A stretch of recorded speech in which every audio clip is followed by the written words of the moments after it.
So you're on vacation in Florida, or you just moved down here, or you're just a new fisherman and you want to know, what type of bait should I use to start out with?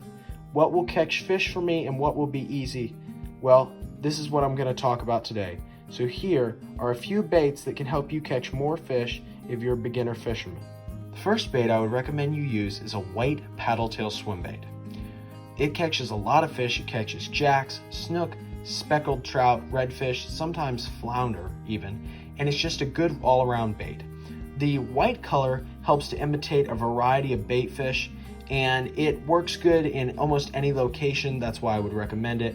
Now, other colors may work better. Now, in your location, if the bait shop owner says let's say for instance, brown and red one, if that's even a color, works better on the beach near where you are.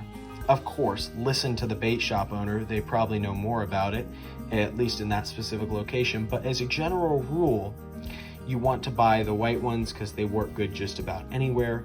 And as far as jig heads go with whatever weight you want. All you have to do is reel it in slowly and in shallow water. It catches a lot of fish, and I genuinely recommend it. The next bait that I would recommend you buy is a topwater plug. Now, make and model is going to differ as far as what works in what locations, but something that is a whitish green color, like this, white that fades into green on top, is going to work pretty good.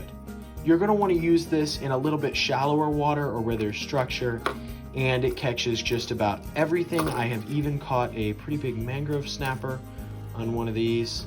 And just a quick note, I don't know if you know this or not, but you need to rig it with a loop knot. You can see part of my old line is still on there, but rig it with a loop knot or else it won't walk properly. And if it doesn't walk properly, it's not going to work and it's not going to catch you fish. Another lure I recommend you pick up is a large jerkbait.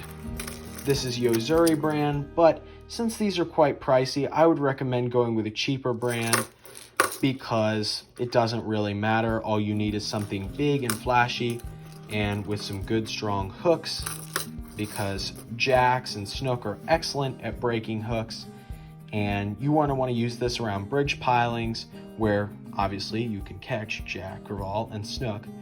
And there's not much else to say. It's just a good lure to keep in your box. It catches a lot of fish, and if you're trying to catch through a multi-species day, it works wonders. The next bait that I recommend is a small jerkbait. I buy XPS Bass Pro Shops brand simply because they're cheaper, but you can buy whatever you like.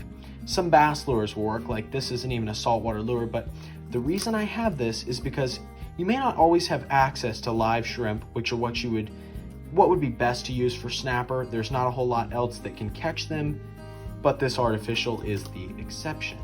This artificial catches snapper quite well. You will have to put in some work, and you want to move it really fast, really erratic. You want to add that good jerking motion, or else the fish will not hit it. Snapper are very aggressive feeders. You need to make sure that whatever you use as far as small jerk baits go is very flashy, and you want to use it around some form of structure like mangroves or docks, and you can catch a lot of snapper doing this. It's just going to take a little bit more time. Now, obviously, if you get your choice between live shrimp and this, choose the live shrimp, but you don't always have that option, so pick one of these lures up and you will have the option to catch snapper whenever you want to. The last lure I'm going to be talking about is the bucktail jig. This lure has been around for a long time, and for good reason. It's very effective around bridges, passes, spillways, any place where there's some moving water and fish are posted up, and it catches everything. However, you are going to need a little bit bigger fish. Not going to be catching very many little mangrove snapper on this. You're going to need a little bit beefier fish. And I would honestly try the other lures on the list before I tried this if you're trying to just catch a lot of fish or catch a variety of species. But I thought this was still worth mentioning because it's been around for so long and because it still gets the job done quite well if you use it correctly. So that is all for the video. Thank you so much for watching. Please leave a like and subscribe and comment down below if you have any questions or if there's any other lure videos or demonstrational videos you would like me to do. Thank you so much for watching. Have a great day.